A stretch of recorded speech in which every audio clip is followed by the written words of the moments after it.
What we've been working on this week is a 1997 Subaru Impreza.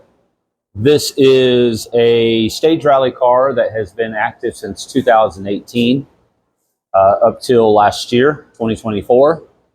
It is currently in a rear-wheel drive setup, so the cups are just installed on the front. The modifications inside the transmission have been made to lock up all the power to the rear. We're going to swap that out. I'll give you some more details about that, but we are going to put it back to a much nicer all-wheel drive setup, changing the gear ratio, so we'll be changing the rear diff and everything too. But for now, I wanted to go over what we've gotten done so far on this car, trying to get it back to where it is stage rally ready again. So the car's been beat on for a few years with temporary fixes and abuse and neglect, like any rally car really goes through. So we're going basically from bumper to bumper, trying to find anything that needs attention and repair. So we have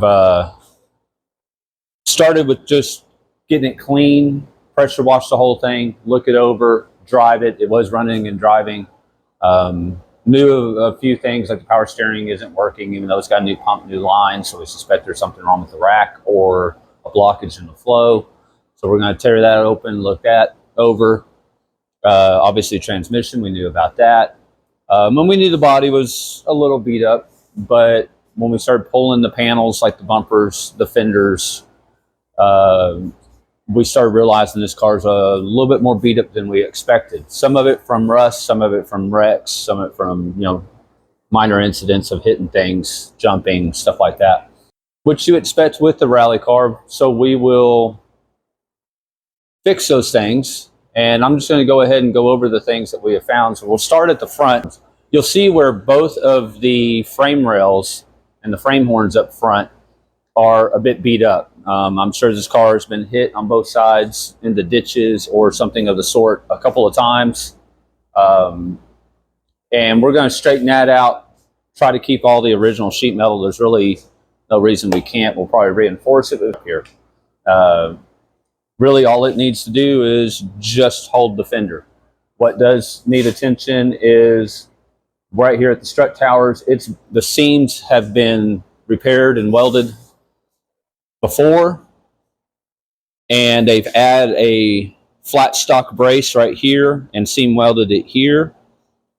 Something we've come up with that we've already put on another customer's car is a actual triangulation bracket. It's basically a flat plate that has some cutouts in it for the drainage off of the cowl and clearance of this embossment here, and goes around both, or all the way down to this hinge, but goes around this hinge and triangulates this whole thing to add additional strength to it and to overlap this seam and these seams up here.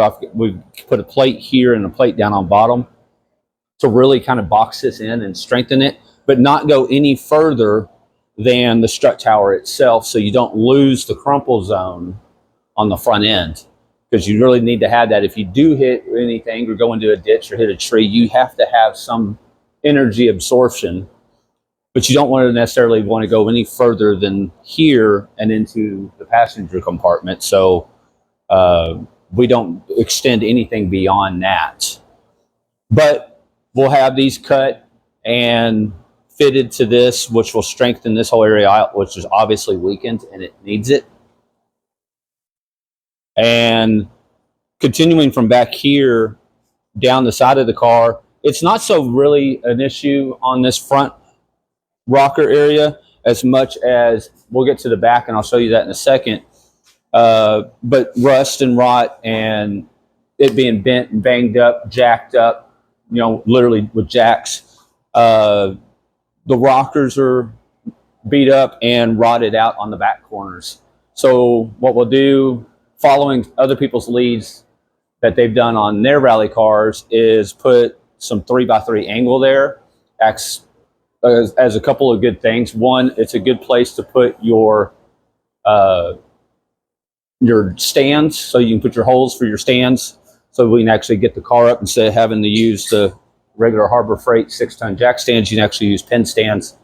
Gives you a whole lot more room underneath the car, puts the stand on the outside of the car, safe, all that.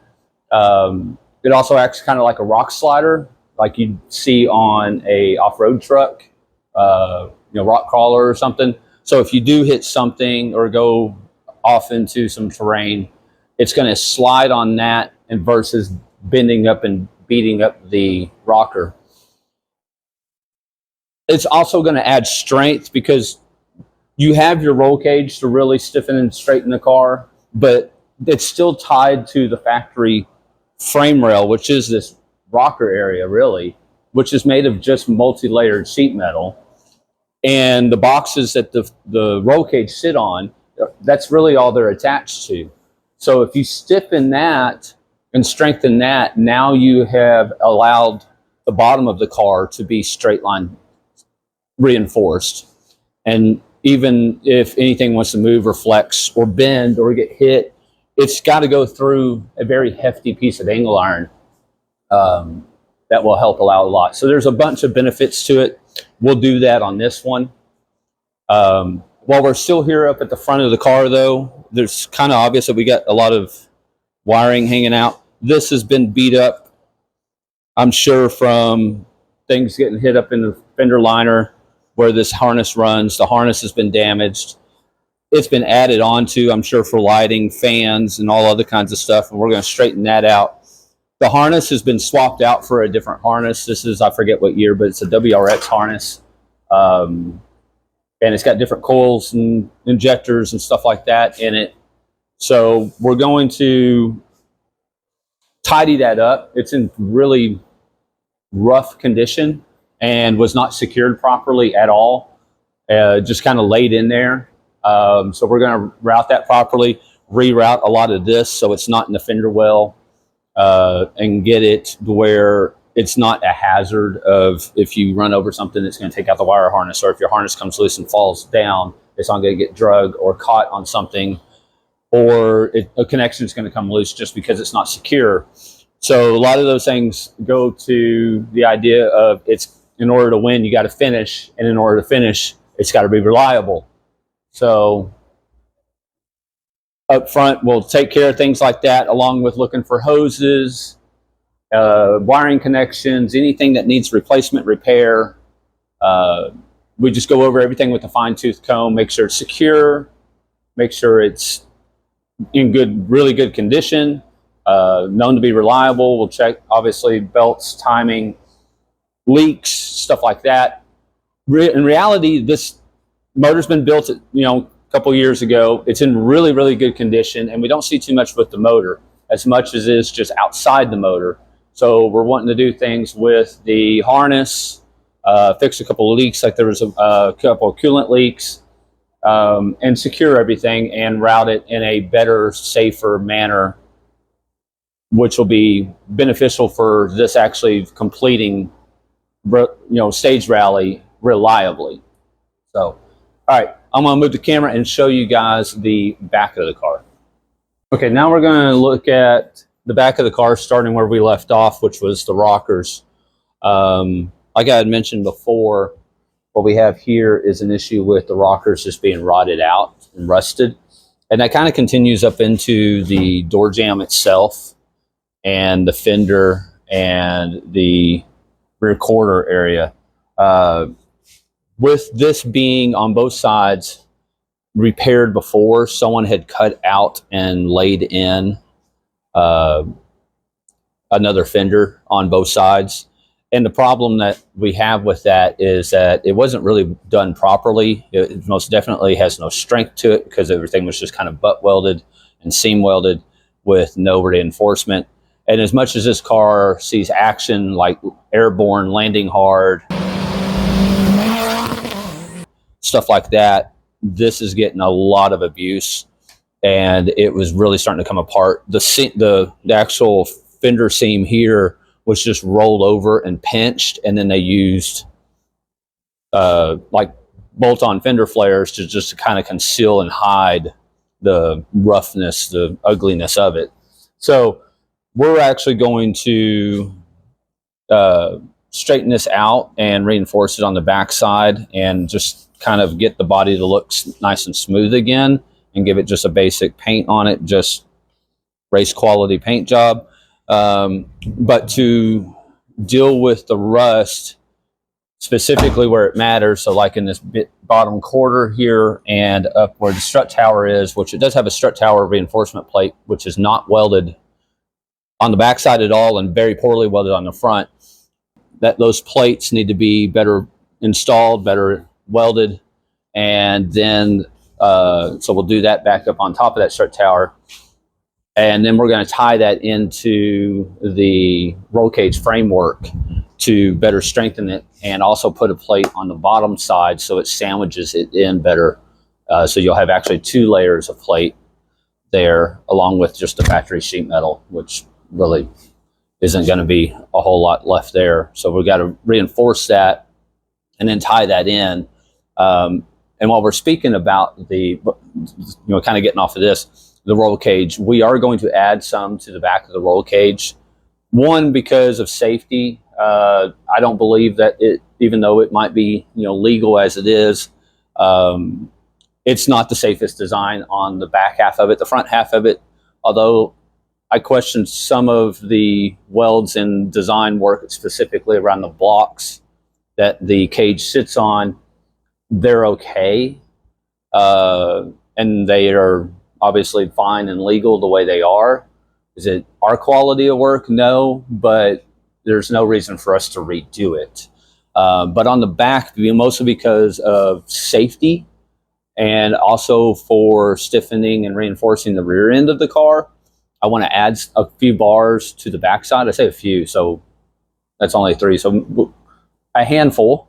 So we're going to add a couple more down bars. We're going to come down to the frame back here. So we'll plate and down to the frame, and then the roof has a V going from the front corners to the rear center, and then nothing behind that, transferring the load or the energy from that V, if there was a front impact or rollover, to the back. So we were going to do a V where I would usually want to do an X on the top and an X on the back, but we're going to do a V and take that energy and send it to the framework down here, so that energy can get transferred to the rear of the car. So total 2 plates, 4 bars, and I think it will stiffen the rear end of the car a lot better. Will hold the rear from trying to flex and move, which is what is really damaging both sides back here. You can see where the sheet metal is literally crumbling and flexing and all the way up into the C-pillars, especially on that side. But it's buckling here, buckling here, buckling here, buckling up into the door jamb. And that is from every time you jump and the car getting slammed in the rear as it lands or whatever. And it's flexing the chassis of the car. So that will kind of help prevent that from happening, will strengthen the car, and it's going to make the cage much, much safer, even in a front impact. So as you benefit the stiffness and rigidity of the rear, you're also gaining safety of a front rollover from the cage trying to crush in, because if that energy is pushed on those front corners, it wants to move back. And if there's nothing stopping the cage from wanting to move back, it will buckle, fold, crush, and you're in a fixed position. You have no, there's nothing to do but hope that that cage keeps anything from the outside of the car coming in at you. So we want to prevent that as well. So we'll be doing some work there. Going back to the sheet metal, I know I'm jumping around a little bit, but this was really, really, really rotted. We cut this section out, which doesn't really matter much. It does give us the opportunity to maybe rework the exhaust, and we do plan on doing that actually all the way through, because there's a couple of holes in it, a couple of leaks, hangs a little low. So we're going to tuck that in, route it a little bit better, excuse me. And we're going to bring the exhaust up, especially in the rear, so it isn't hitting or it has a chance to hit, and trim the bumper up just a little bit so it can sit up a little bit higher. But that wasn't the reason for this. This was really, really rotted. Luckily, it doesn't go into the framework at all, or even the trunk space at all. But like where this little cubby area is in the trunk, usually that hangs down here, it was full. It was rotted from stuff getting kicked up on this, from the tire. So we cut that out, and we'll box it back in, put some plates that we have laser cut, and come up here to this fender. So once we straighten this fender out, we can also tie it all in, and now you have a triangulation, nice quart, 1/8-inch plate all up in here to help hold that. And we'll use some angle and stuff to kind of have an attachment point to the fender itself. So it's now tied to it. It will actually end up being much stronger than the factory sheet metal that was here. And obviously the factory sheet metal that was there right now was literally falling and crumbling apart. So that resolves a lot of that issue. And then once we have all this straightened out and worked out, we'll come in, and back where the strut tower is rotted, we're going to go in, put some plate in there, fix that, as well as then fix the sheet metal of this fender. Although it's fairly solid, there is some rot and stuff in it. So we'll take care of the rust, clean it, smooth it, paint it, and then put some fender trim on it and stuff so it looks good. As well as where these body panel holes have been just used with either left open, or they're just using like interior clips to fill them. We'll put some trim piece on there so it looks good, and it just fills the holes and prevents stuff from getting up inside of there. So a lot of what we're doing here, we're doing exactly the same thing over there. And you'll see the picture of it. So we got the idea that this is going to solve both rear areas, and prevent it from being able to hold anything, because now you're going flat across the trunk space instead of down and then have a cavity. It lifts that up and gives it really more strength, more support for the fender itself, for the quarter panel itself, and prevents an area where mud, dirt, and all that can collect. Someone that previously had just filled it with foam, as much as that actually kind of fills in and keeps, you would think, dirt and stuff out, the foam holds water and moisture and salt and everything else, and so that just accelerates the rot of the metal itself. So that's never a good idea. The metal really needs to be patched and sealed, and if you're not patching it and sealing it and keeping the moisture out, and you put something porous in there that can actually retain moisture, that you're not doing it any good. So now that we're back here at the back where the bumper is going to go, obviously we'll have bumper attachments and stuff on the sides, but on the back, this is what someone had added to be able to have bumper attachment on the rear. Not very stable. It's just butt welded to thin sheet metal, which then, because of the welds being raw and never sealed, have started rotting, and the sheet metal is now starting to rot. So we're going to redo this, put some plates here, and then triangulate it down to this lower section, which is solid, so it cannot bend, and also come down at a triangulation angle this way, so it now has strength this direction as well, from side to side and up and down. So it's really going to reinforce this, along with patching and fixing where it attaches here, and actually try to attach it to, so you have some framework in the original unibody in this trunk edge here, but this down here is just nothing but a single layer of sheet metal. So if we attach this, it will give this something that's actually strong and rigid to hold on to. So continuing with the trunk, someone had cut holes in so they could bolt different spoilers on. It's obviously had a couple different spoilers on it. We're fine with the spoiler that's on it. It looks cool. It's obviously not from this generation of Impreza, but that's okay. It looks neat on it. We are going to pull it. We're going to fix the dent that is right here, probably from a previous incident that this was supposed to hide. So we'll kind of knock that out, fix it. And this has also been knocked loose. So it's not very secure to the trunk lid itself. The inserts into the plastic have actually been pulled out. So while we got that out, we can actually put riv nuts or something in place so we can get that to actually hold down and be bolted to the trunk lid itself. So a lot of anything beyond that we're talking about with the car is electrical, the harness, like I was talking about the harness underneath the hood. So on the interior, we got a lot of harness issues. Everything's laying loose, nothing secured. You know, there's no guarantee everything's hooked up correctly. We found things, wiring just ran random directions.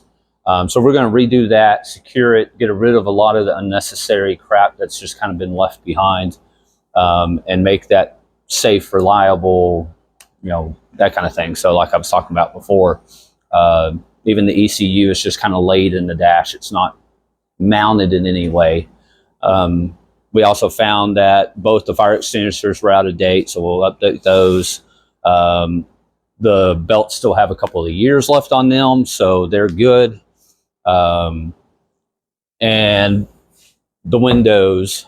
So we've got polycarbonate in the fronts and just like a plexiglass or something in the rear. So we'll probably go ahead. We do have polycarbonate here, so we'll cut some new polycarbonate to go back here.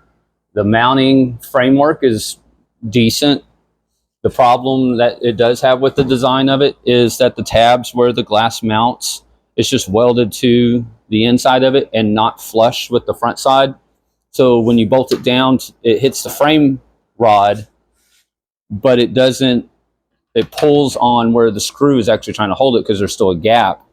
Instead of redoing every bit of this, we'll get some, probably like some rubber spacers or something, and kind of hold this so it doesn't sit there and just beat and vibrate and bang against the framework, and also doesn't try to pull against the polycarbonate itself. And where polycarbonate is not so much an issue as of it cracking or breaking because it's much stronger.